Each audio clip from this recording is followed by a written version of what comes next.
Welcome to Silicon Scoop, where we dive into the latest tech news impacting the world. Join John Irwin and the Startup Coach as they explore the tech news that matters to you. Stay ahead, stay informed, and now on with the show. Speaking of an AI-first internet, the internet is buzzing with rumors that Meta just bought a secret AI-only social network where bots talk and humans just watch. It's terribly plausible, terrifyingly plausible glimpse into the agentic internet. But there's one massive catch. The entire story might be a complete fabrication. So Meta just bought Moltbook. And we talked about Moltbook before, which is a social media for AI agents where people with OpenClaw, as an example, their AI agents can talk to each other and ask them about problems and share whatever information. But it also turns out to be a lot of humans were faking a lot of those interactions, a place where a lot of information, API tokens and other information agents revealed that information and that stuff got stolen.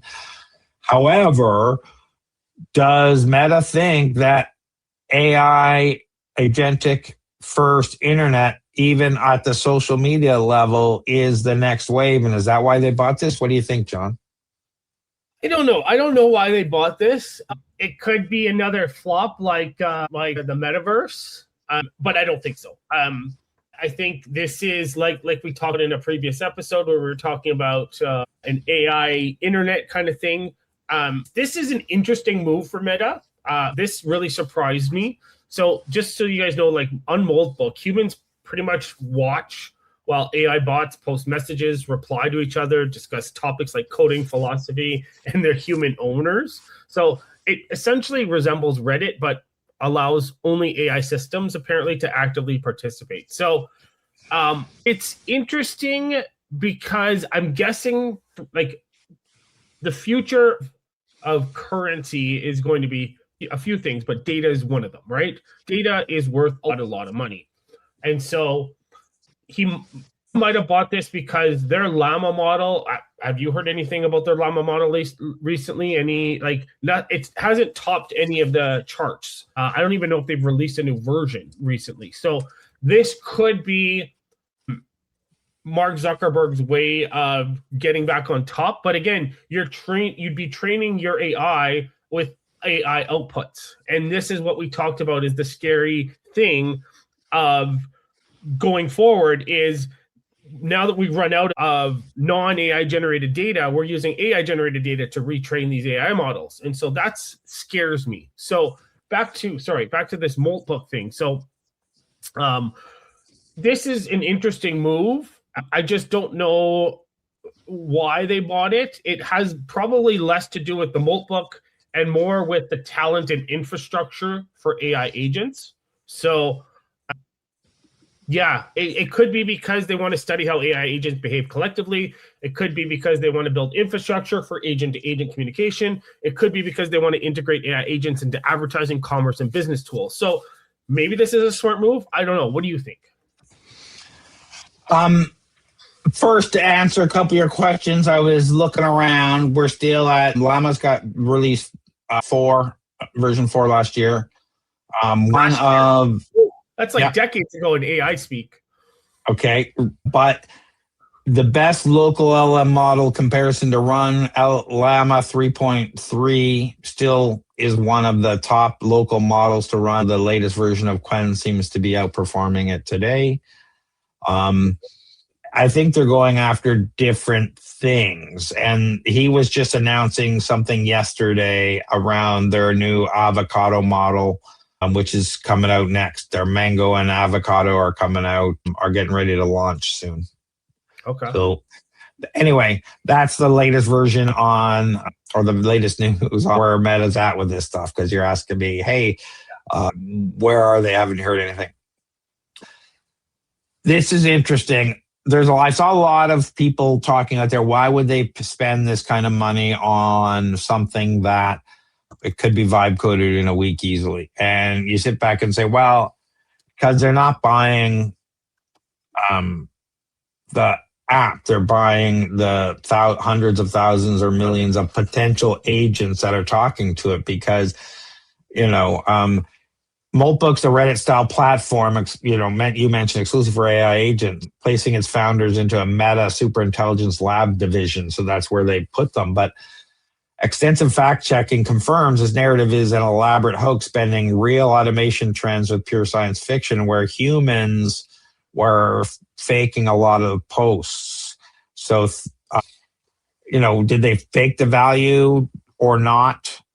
When Meta's saying, okay, if I have 1 million AI agents talking to this platform and I own this platform, I can now learn from those millions of AI agents. I can do so many things and maybe jump the line from an agentic internet first point of view. I think it's an interesting research, interesting development. It's an interesting thought. It's just a question of how much of it is actually real. Yeah. I think the bigger asset right now is the actual team. So the creators of Moltbook, I think, and how they created it, I think that's a huge asset to Meta, like as a current asset, and then future asset is the actual platform itself, if that makes sense.